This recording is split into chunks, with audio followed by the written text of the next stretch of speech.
नमस्कार दोस्तों, आप सभी का स्वागत करता हूं अपने YouTube चैनल पे। और आज ये क्लास 6 की NCERT की भाग 3 चैप्टर 1 भाग 3 का जो इम्पोर्टेंट क्वेश्चन आंसर है वो इसमें आपको बताऊंगा। जैसा कि आप जानते हैं कि मैंने एक सीरीज स्टार्ट किया है और उसमें हर चैप्टर से जितने भी इम्पोर्टेंट क्वेश्चंस आंसर हैं, मल्टीपल चॉइस क्वेश्चन हैं, जो इम्पोर्टेंट टॉपिक्स हैं, उनको मैं डिस्क्राइब करता हूँ। तो चलिए बिना विलम्ब किए हुए आगे बढ़ते हैं। पहला क्वेश्चन है ये, सूर्य के सबसे नज़दीक ग्रह कौन सा है? तो इसका आंसर है बुध। बुध क्या है? सूर्य के सबसे नज़दीक है। दूसरा ग्रह कौन सा है? सूर्य के सबसे दूर ग्रह कौन से हैं? नेपच्यून। दूर सूर्य से सबसे दूर ग्रह कौन सा है? नेपच्यून। और सबसे नज़दीक बुध। अगला क्वेश्चन देखते हैं। पृथ्वी का जुड़वा ग्रह किसे माना जाता है? तो शुक्र को। पृथ्वी का जुड़वा ग्रह किसे माना जाता है? शुक्र को। सबसे कम दिन में कौन सा ग्रह सूर्य का चक्कर लगा लेता है? बुध। क्योंकि बुध सबसे नज़दीक है तो ये सबसे कम दिन में चक्कर पूरा कर लेता है सूर्य का। अगला क्वेश्चन देखते हैं। अंतर्राष्ट्रीय खगोलीय संगठन ने अगस्त 2006 में किस ग्रह को ग्रह के दर्जे से बाहर निकालने का फैसला किया? तो यह है प्लूटो। ये अपनी कक्षा में नहीं रहता था, ये घूमते घूमते किसी के भी कक्षा में चला जाता था, तो इसे बौने ग्रह के रूप में डाल दिया गया है।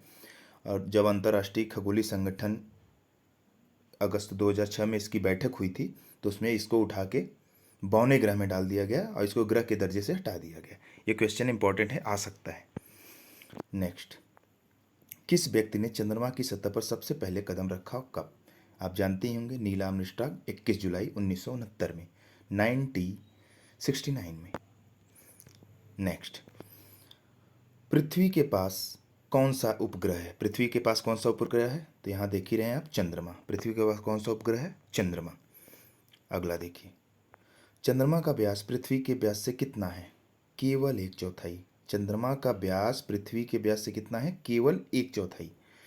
नेक्स्ट, पृथ्वी से चंद्रमा की दूरी कितनी है? 3,84,400 किलोमीटर। कितनी दूरी है? 3,84,400 किलोमीटर। लेकिन सूर्य से पृथ्वी की दूरी कितनी है? 15 करोड़ किलोमीटर। 15 करोड़ किलोमीटर पिछले वीडियो में मैंने बताया था। नेक्स्ट, चंद्रमा पृथ्वी का एक चक्कर कितने दिन में पूरा करता है? लगभग 27 दिन में पूरा करता है। कितने दिन में? 27 दिन में पूरा करता है। नेक्स्ट, यहाँ एक टॉपिक है, मैंने लिख दिया है आपके लिए, विशेष टॉपिक है, ध्यान से देखिएगा। तारों, ग्रहों एवं उपग्रहों के अतिरिक्त असंख्य छोटे छोटे पिंड भी सूर्य के चारों ओर चक्कर लगाते हैं। इन पिंडों को क्या कहते हैं? क्षुद्र ग्रह। यहाँ पे थोड़ा सा टाइपिंग मिस्टेक हो गई, क्षुद्र ग्रह, क्षुद्र ग्रह कहते हैं। तारों, ग्रहों एवं उपग्रहों के अतिरिक्त असंख्य छोटे छोटे जो पिंड होते हैं वो भी सूर्य का चक्कर लगाते हैं, तो वो क्या होते हैं? क्षुद्र ग्रह कहलाते हैं। देखिए, सूर्य के चारों ओर चक्कर लगाने वाले पत्थर के छोटे छोटे टुकड़े को क्या कहते हैं? पत्थर के जो छोटे छोटे टुकड़े होते हैं सूर्य के चारों ओर चक्कर लगाते हैं, वो क्या कहता है? उल्का पिंड। कभी कभी आप देखते होंगे कि नीचे भी गिर जाते हैं ये। नेक्स्ट, क्षुद्र ग्रह कहाँ पाए जाते हैं? ये देखिए, मंगल और बृहस्पति के बीच की कक्षाओं में। जैसे ऐसे सूर्य है, ऐसे जब इनके कक्षा, अलग अलग ग्रहों के कक्षा होते हैं, तो जो मंगल और बृहस्पति का कक्षा होता है उसके बीच में कौन से पाए जाते हैं? क्षुद्र ग्रह। उसके बीच में क्षुद्र ग्रह पाए जाते हैं। अगला देखिए, वैज्ञानिकों के अनुसार क्षुद्र ग्रह ग्रह के ही भाग होते हैं जो कि बहुत वर्ष पहले विस्फोट के बाद ग्रहों से टूटकर अलग हो गए थे। तो आपको समझ में आ गया क्षुद्र ग्रह कौन होते हैं। वैज्ञानिकों के अनुसार, जो साइंटिस्ट हैं उनके अनुसार अगर बताया जाता है कि ये ग्रह के ही एक भाग होते हैं जो बहुत वर्ष पहले टूट के अलग हो गए हैं, तो वो चक्कर लगाते हैं, क्योंकि अंतरिक्ष में गुरुत्वाकर्षण तो होता नहीं है।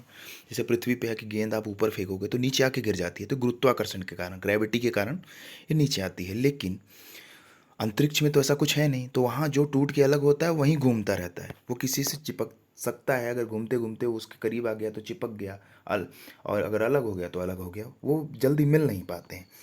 नेक्स्ट क्वेश्चन देखिए। देखिए क्या क्या, सभी ग्रह सूर्य के चारों ओर किस प्रकार के पद पर चक्कर लगाते हैं? आप देखिए, ये क्वेश्चन ध्यान से देखिएगा। सभी ग्रह सूर्य के चारों ओर किस प्रकार के पद पर चक्कर लगाते हैं? आंसर देखिए, यहाँ होगा दीर्घावृत्ताकार। दीर्घावृत्ताकार, वृत्ताकार ये हो गया, जैसे अब वृत्ताकार ये हो गया। अब दीर्घावृत्ताकार के ऐसे ऐसे देखिए हो गया, आप ग्रहों के बने होते हैं ना, वो ऐसे ऐसे चक्कर लगाते हैं, दीर्घावृत्ताकार, इसे कहते हैं दीर्घावृत्ताकार।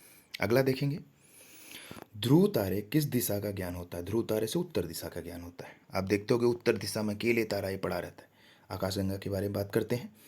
आकाशगंगा गैस, धूल व अरबों सितारों का एक विशाल संग्रह है जिसमें सभी तत्व गुरुत्वाकर्षण द्वारा एक साथ जुड़े होते हैं। इसे ही आकाशगंगा कहा जाता है। आकाशगंगा इसे ही कहा जाता है। आकाशगंगा क्या होता है? गैस, धूल और अरबों सितारों का एक विशाल संग्रह होता है।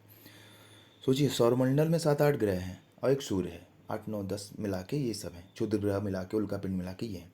अब सोच के देखिए कि आकाशगंगा में कितने सूर्य हैं, कितने तारे हैं। आकाशगंगा भी ब्रह्मांड का एक हिस्सा है। आकाशगंगा भी एक ब्रह्मांड का हिस्सा है। तो सोचो ब्रह्मांड में कितने आकाशगंगा होंगे। तो सोच के देखिए कि आकाशगंगे में कितने तारे? अरबों सितारे। सूर्य एक तारा है, सोचो अरबों तारे। एक विशाल संग्रह होता है जिसमें सभी तत्व गुरुत्वाकर्षण द्वारा एक साथ जुड़े होते हैं। इसे आकाशगंगा कहा जाता है। ठीक है, तो आकाशगंगा के बारे में आप समझ गए होंगे कि आकाशगंगा सौरमंडल, पता नहीं कितने सौरमंडल आकाशगंगा में रहते हैं और ब्रह्मांड में पता नहीं कितनी आकाशगंगा होते हैं। ठीक है, अगला देखिए, मानव निर्मित उपग्रह एक कृत्रिम पिंड है। मानव निर्मित जो बोलते हैं ना, सैटेलाइट बना के छोड़ा जाता है। यह वैज्ञानिकों के द्वारा बनाया गया है जिसका उपयोग ब्रह्मांड के बारे में जानकारी प्राप्त करने एवं पृथ्वी पर संचार के माध्यम से किया जाता है। संचार के माध्यम के लिए, जैसे कि आप इंटरनेट चलाते हैं तो ये सैटेलाइट द्वारा ही ऑपरेट होता है। टीवी में कोई चीज़ आती है तो सैटेलाइट द्वारा ही ऑपरेट होता है। ठीक है, इसे रॉकेट के द्वारा अंतरिक्ष में भेजा जाता है एवं पृथ्वी की कक्षा में स्थापित कर दिया जाता है। मतलब पृथ्वी की कक्षा में ही स्थापित कर दिया जाता है। अंतरिक्ष में उपस्थित कुछ भारतीय उपग्रह के नाम हैं। अब देखिए, अंतरिक्ष में जो उपस्थित हैं उसमें कुछ भारतीय उपग्रह के भी नाम हैं। ठीक है, भारतीय उपग्रह के भी नाम है कुछ। यहाँ से हटा देता हूँ, ये देखिए कौन कौन से हैं। इनसेट, एक है इनसेट, दूसरा है IRS, तीसरा है एडुसेट। ये 2-3 हैं जो कि हम लोग बना के, जो वैज्ञानिक बना के सैटेलाइट भेजे हैं उनका है, उनके नाम है। देखो, सैटेलाइट एक होता है उपग्रह जो चंद्रमा है, पृथ्वी का उपग्रह चंद्रमा है, और एक ये होता है जो मानव निर्मित सैटेलाइट भेजे जाते हैं जहाँ से इंटरनेट वगैरह या बड़ी बड़ी टीवी, टेलीविज़न, ये सब फ़ोन, दुनिया भर के जो ऑपरेट होता है वो सैटेलाइट द्वारा होता है। नेक्स्ट एंड लास्ट, ये लास्ट क्वेश्चन है। क्वेश्चन क्या है? टॉपिक है। कुछ टॉपिक होते हैं जिसको मैं बता देता हूँ क्योंकि वो हो सकता है कि क्वेश्चन वो कई प्रकार से बना दे, तो उससे आप एक बार टॉपिक क्लियर हो जाएगा तो क्वेश्चन आप अपने से ही कर लेंगे। उपग्रह एक खगोलीय पिंड है जो ग्रहों के चारों ओर उसी प्रकार चक्कर लगाता है जिस प्रकार ग्रह सूर्य के चारों ओर चक्कर लगाते हैं। देखिए, उपग्रह एक खगोलीय पिंड है। उपग्रह भी एक खगोलीय पिंड है। उपग्रह कौन सा? ये सैटेलाइट वाला नहीं, जो हमने भेजा है वो नहीं। उपग्रह जो चंद्रमा, उपग्रह एक खगोलीय पिंड है जो ग्रहों के चारों ओर उसी प्रकार चक्कर लगाता है जिस प्रकार ग्रह सूर्य के चारों ओर चक्कर लगाते हैं। ठीक है, तो ये समझ गए होंगे आप। धन्यवाद। अगर आपको अच्छा लगा होगा वीडियो तो उसके लिए थैंक्स, और आप इसको लाइक, सब्सक्राइब एंड शेयर ज़रूर करिए क्योंकि ऐसे वीडियो मैं आपको देता रहूँगा जिससे आपकी NCERT के मोस्टली क्वेश्चन कवर हो जाएंगे। तो बहुत बहुत धन्यवाद।